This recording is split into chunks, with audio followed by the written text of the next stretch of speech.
রাহুল ও প্রিয়া গভীর ঘুমে আচ্ছন্ন। বাইরে অঝোরে বৃষ্টি হচ্ছে।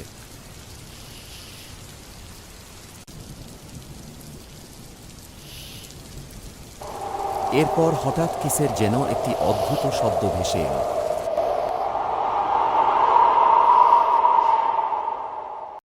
সেই শব্দ শুনে প্রিয়া চমকে উঠল। রাহুল, এই রাহুল, ওর। কি হয়েছে? আমি এক্ষুনি কিসের যেন একটি অদ্ভুত হওয়ার শব্দ পেলাম। এই ঘরে কিছু না কিছু তো আছেই।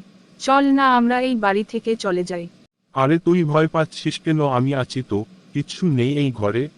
চল আমরা দুজন মিলে ওই ঘরে গিয়ে দেখে আসি। এরপর তারা পাশের রুমে গেল।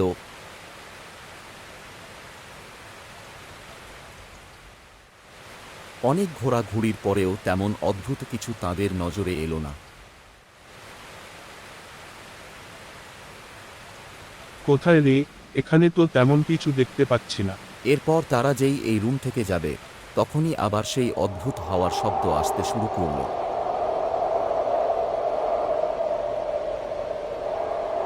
কে কে ওখানে?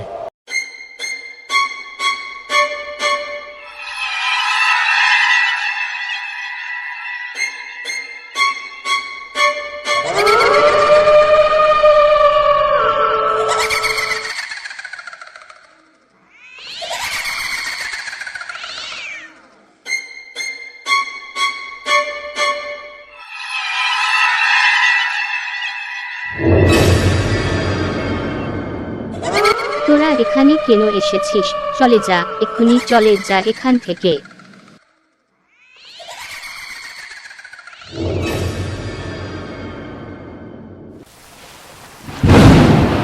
বাইরে অঝোরে বৃষ্টি হচ্ছে। রাহুল ও প্রিয়া প্রাণের ভয়ে সেই বৃষ্টির মধ্যে ছুটছে।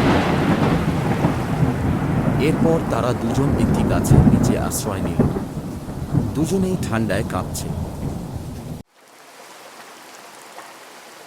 তারা এখন কি করবে তা বুঝতে পারছে না। ঠিক তখনই কারা যেন এইদিকে আসছে। তোরা এখানে? আমরা তোদের কখন থেকে খুঁজছি, চিন্তায় আমাদের ঘুম আসছিল না। রতন ও প্রিয়ার বাবা তাদেরকে খুঁজতে খুঁজতে এখানে এসেছে। নে এবার বাড়ি চল, অনেক রাত হয়ে গেছে।